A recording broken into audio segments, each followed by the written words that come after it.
La reforma laboral va a entrar esta semana en una etapa clave. Vamos a saber si es que hay comisión mixta finalmente o no, después de lo que digan los diputados respecto a los cambios que introdujo el Senado en este proyecto, que es uno de los emblemáticos, recuerden ustedes. De hecho, es uno de los temas también por los que la Central Unitaria de Trabajadores, la CUT, se va a movilizar este 22 de marzo. Queremos profundizar en el tema, en el debate, en una semana clave, como decíamos, para el proyecto. Nos acompaña el abogado laboralista José Luis Ugarte. Gracias por estar con nosotros. Bienvenido. Muchas gracias. Abogado, me gustaría, este proyecto tiene muchos puntos en específico, pero me gustaría comenzar con una visión más general y más amplia. Respecto al proyecto que se anunció en el programa de gobierno y cómo se introdujo el proyecto del Congreso, a lo que salió del Senado, ¿cómo ve usted el avance de la reforma laboral? Bueno, todo depende de la perspectiva en que tú te coloques, digamos. Si uno se pone en la perspectiva del propio gobierno, entre lo que el gobierno prometió y el proyecto que está tramitando en el Congreso, hay una enorme diferencia, digamos. La propuesta del gobierno era devolver derechos colectivos a los trabajadores, digamos. Eso es lo que dice el mensaje, digamos, no es un invento mío. Y resulta que lo que va hasta ahora es una suerte de retroceso, digamos, más allá que en la prensa se suelen discutir temas que aparecen como afectando a la empresa. En rigor, si uno lee todo el proyecto, que es un proyecto bastante grande, hay más retrocesos que avances para los derechos colectivos de los trabajadores, digamos. Usted ha dicho que los trabajadores van a quedar en peores condiciones si es que se aprobara el proyecto tal como está. Sí, ¿Cómo es posible eso cuando los mensajes del gobierno, de la ministra de Trabajo, son, por el contrario, mucho más auspiciosos para los trabajadores? Yo creo que el funcionario que escribió el mensaje lo despidieron a esta altura, digamos, porque el mensaje no tiene nada que ver con el proyecto. Solo te voy a poner un dato, digamos. El proyecto hace más difícil formar sindicatos, esto parece sorprendente, digamos, pero hace más difícil formar sindicatos que lo que hay hoy día. El quórum de constitución de hoy día de un sindicato son 8 trabajadores. Sí. A partir de la reforma van a ser 8 trabajadores que representan el 50% de los trabajadores de la empresa.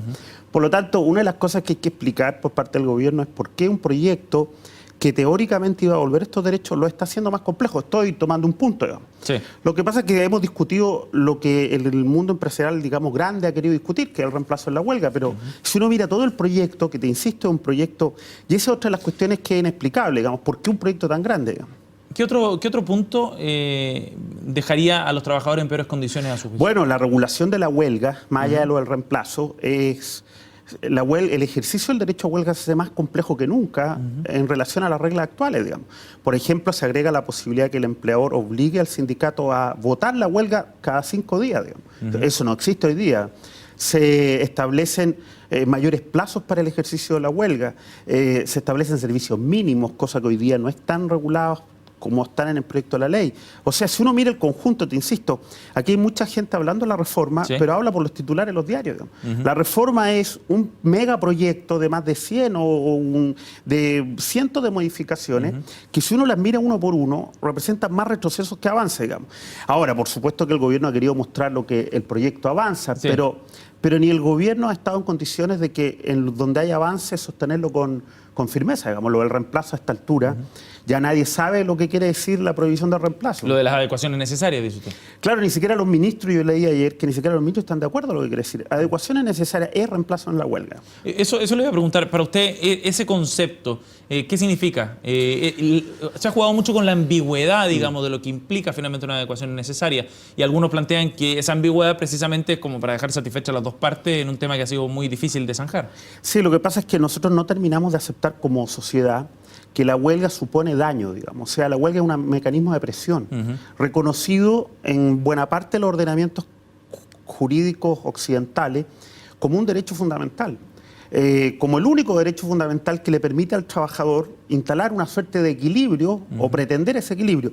Si uno no acepta esa premisa y el gobierno no la acepta, entonces cae en lo que estamos, digamos, tratando de darle la razón a todas las partes. Una sola cosa interesante, si uno mira los fallos judiciales de este tiempo, todo lo que el gobierno está colocando o está señalando como adecuaciones necesarias son consideradas prácticas antisindicales, digamos. Porque las adecuaciones necesarias, bajo el rótulo que se coloquen, van a significar una forma de eliminar la presión o disminuir la presión de la huelga. Bueno, precisamente ese es uno de los puntos que varios de los que han participado de la tramitación han planteado, que esto es profeso, planteado de forma ambigua, para que luego se zanje por la vía judicial y que la vía judicial, digamos, estas adecuaciones necesarias serían consideradas finalmente ilegales. Está bien, pero en ese caso no se le está, lo que se le prometió al mundo del trabajo no está siendo cumplido, digamos, porque se le prometieron derechos, no juicios. Sí. Y aquí lo que se está diciendo, oiga, no sabemos si usted tiene un derecho a que no haya reemplazo, lo que tiene derecho es ir a un juicio.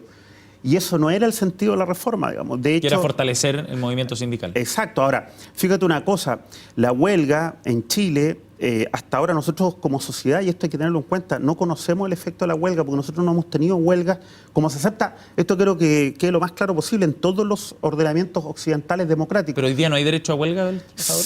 Pero con reemplazo esa huelga no tiene sentido, digamos, porque la huelga supone afectar la actividad productiva. Si... Es que eso está mal visto acá. O sea, en el debate lo hemos visto y los empresarios dicen, con esta reforma, con un derecho de huelga efectivo, digamos, las empresas se verán perjudicadas y muchas tendrán que cerrar. Sí, bueno, pero eso está bien, pero eso se dice así, es un eslogan en mi opinión, digamos, porque no muestran ejemplos reales. A ver, cuando se dice que la huelga conduce a estado improductivo, a cierres de empresas, yo pregunto, darnos ejemplos reales, digamos. En cambio, yo te puedo dar ejemplos reales en Chile de numerosas huelgas en el ámbito de las farmacias, en el ámbito de los medios de comunicación, donde la huelga no ha tenido ningún sentido. ¿Por qué? Porque no ha afectado la paralización productiva. En Chile solo tenemos nominalmente un derecho a huelga. Con reemplazo no hay huelga. Este es el criterio internacional de la OIT, es el criterio de los países más avanzados.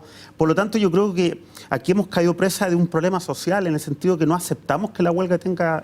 Bueno, digo, social como empresariado, digamos, porque yo no veo el problema en los trabajadores chilenos. Es que ese es el tema de fondo, finalmente, porque son las bases de la discusión sobre la que se ha debatido, digamos, la reforma laboral. Las concepciones que existen respecto a lo que significa el derecho a huelga, lo que significa un sindicato, hay ciertos temores respecto al rol que tienen. Sí, lo que pasa es que cuesta creer que un país que quiere ser desarrollado y que quiere integrarse al mundo democrático todavía le tenga miedo a los sindicatos, digamos. O sea, eso parece incoherente. ¿A qué obedece eso, a su juicio? En mi opinión hay una ideología antisindical transversal, digamos. Nosotros teníamos al senador Walker celebrando en Twitter el aumento del quórum de sindicatos, diciendo un alivio para la pyme, digamos. O sea, el no tener sindicatos sería un alivio, digamos. Esa es una ideología antisindical impresionante, digamos. Ahora, pero no es efectivo que para una pyme, por ejemplo, voy a tomar ese punto en particular, un sindicato puede significar efectivamente una carga. A ver, vamos por parte. Eso sí que entendemos el sindicato como un elemento de conflicto. El sindicato también puede ser un elemento de acuerdo.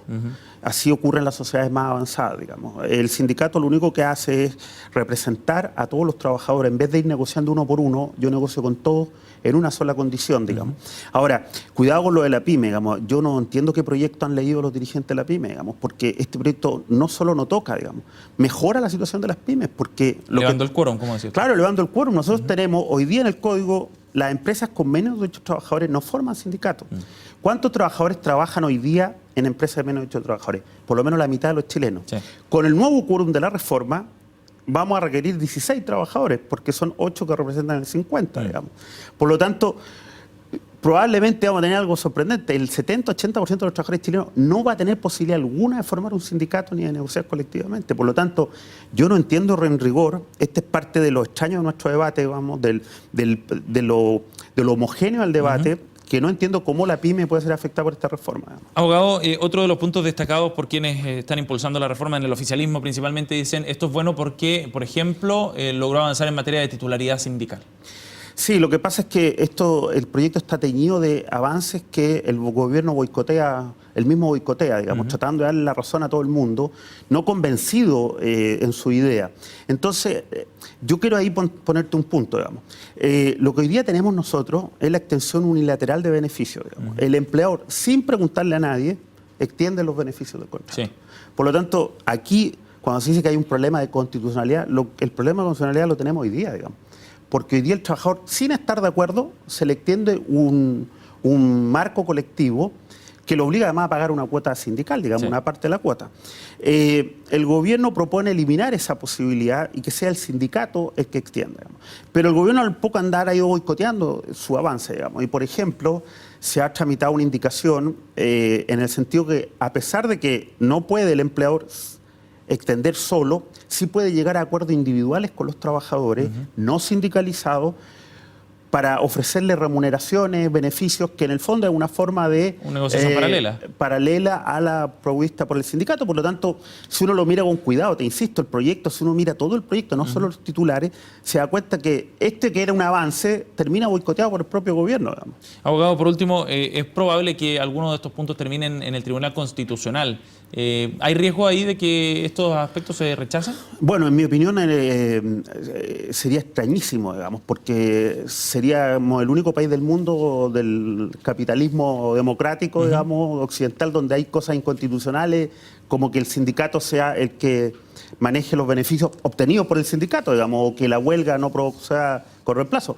Sería sorprendente, digamos. En Chile estaríamos en una suerte de extraña excepción en términos de derechos colectivos que son aceptados en todo el mundo. Bien, abogado Ugarte, le agradecemos muchísimo que haya venido esta mañana. Muchas gracias.